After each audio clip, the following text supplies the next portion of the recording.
ख्रिस्ताच्या मागे जाण्याचा मार्ग, ख्रिस्ताला अनुसरण्याचा मार्ग पाहिजे तितका सोपा नाही.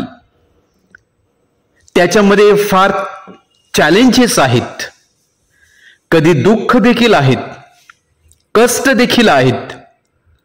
ख्रिस्ताला अनुसरण्याचा मार्ग हा सरळ नाही, हा खाच खळग्याने भरलेला आहे, अनेक कष्टांनी भरलेला आहे, अनेक काट्यांनी भरलेला आहे.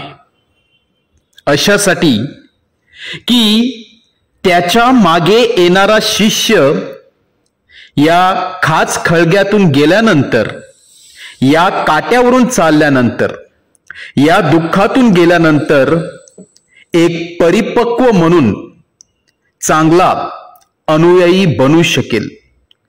जीवनामध्ये येणाऱ्या तुफानाशी सामना करू शकेल.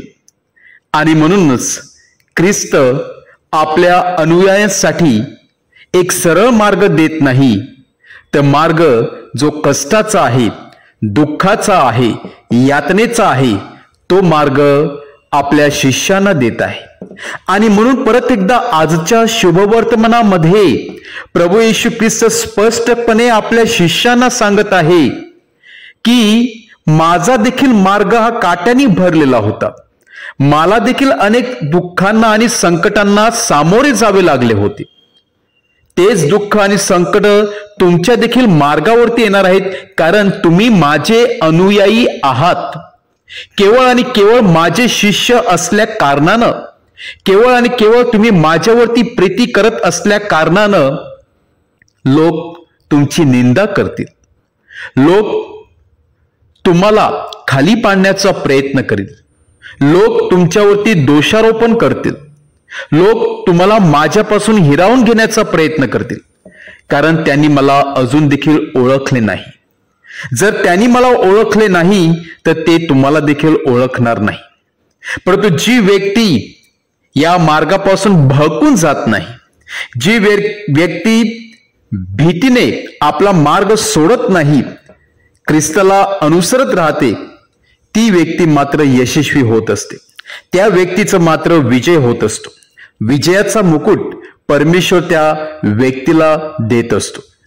आणि म्हणूनच आपण आपल्या जीवनामध्ये येणाऱ्या संकटाला आनंदाने सामोरे जाऊन विश्वासामध्ये अधिकाधिक बळकट बनण्याचा प्रयत्न करूया. जी वाट स्वतः ख्रिस्त चालला, जे जीवन ख्रिस्ताने जगलं, ते जीवन जगत असताना आपण ख्रिस्ताकडून सामर्थ्य मागूया. ख्रिस्त वाट सोडून गेला नाही, तर त्याने प्रेमाने आलिंगन दिलं.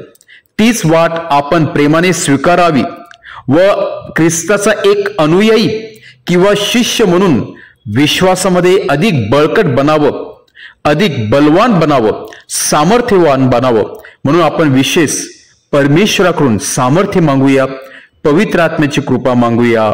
आमेन.